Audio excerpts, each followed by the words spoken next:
Hey everyone, welcome back from spring break. As you can see, my wife gave me a haircut over spring break. I'm calling it my quarantine cut. I hope you guys had a relaxing spring break and hope you're ready to come back to some e-learning. So I wanted to record a short video here just overviewing the objectives for the week and kind of giving you an idea of what we're going to be doing this week. So our objectives for the week, we're going to continue surface area to start the week on Wednesday. We'll review surface area. On Thursday and on Friday, we'll move on to volume. So our objectives are going to be to compute surface area, constructing nets, and using the nets to compute surface area of prisms and cylinders. And then our other objective is going to be computing the volume of prisms and cylinders later in the week. So I want to really talk about day by day what we're going to do. So on Wednesday, you're going to have a review. It's 5 questions in Canvas over surface area. I want you to watch the videos again to review ahead of time. Since we had a week off, please watch those to review. And when you complete the assignment, that 5-question kind of check-in that I'm calling it on Wednesday, there are some instructions that I need you to follow.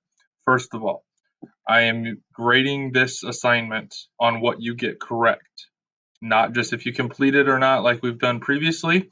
This assignment will be graded on correctness. So I need you to enter your answers in a uniform fashion. So here are the things you need to do. First of all, when you answer the questions, put the number only for your answer, no units. Okay, number only. Second, use 3.14 for pi. Do not use the pi button on a calculator or on the internet. However you calculate it, use 3.14 for pi. Also, if any decimals go past the hundredths place, you need to round to the hundredths place. So that's 2 numbers after the decimal point that you're going to round to. That's how you will submit your answers in Canvas.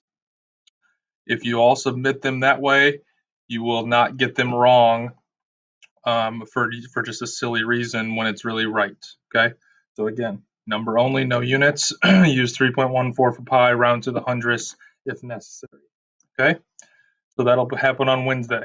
I'm going to use the results of that check-in to organize Zoom conferences on Friday. So Zoom conferences will not be optional signups at a time that works best for you.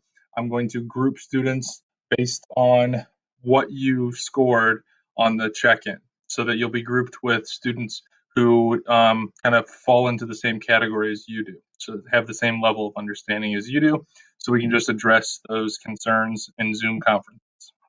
On Thursday, we're going to start volume. So it'll be the same worksheet that you saw before spring break with surface area, but we're finding volume now. You are only doing problems 3 through 6 to find the volume of prisms and cylinders. And just like we've done in the past, you'll do your work on a separate piece of paper or your notebook if you have it, and then you will submit answers in Canvas with an answer submission assignment in Canvas. On Friday, we'll do our Zoom conferences like I talked about. And I also want to try something new. Haven't tried it before, so please be patient, bear with me. I'm going to try a recording, or if your camera doesn't work, a discussion thread. So in Friday's announcement, you will see that there's a link to record. It will take you to a Canvas assignment where you're going to submit a recording of you showing your work to find the volume of a prism or a cylinder.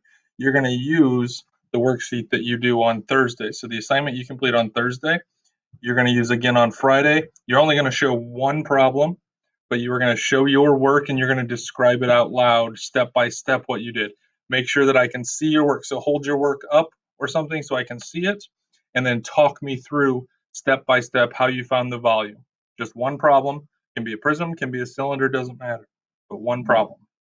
If your camera doesn't work, I have given you another option.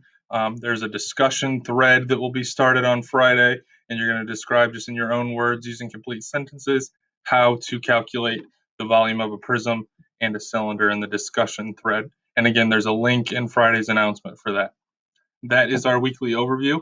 I hope you and your family are doing well. Please let me know if you have questions. I'll be available through email like I have been throughout all of this e-learning. Take care and have a great week.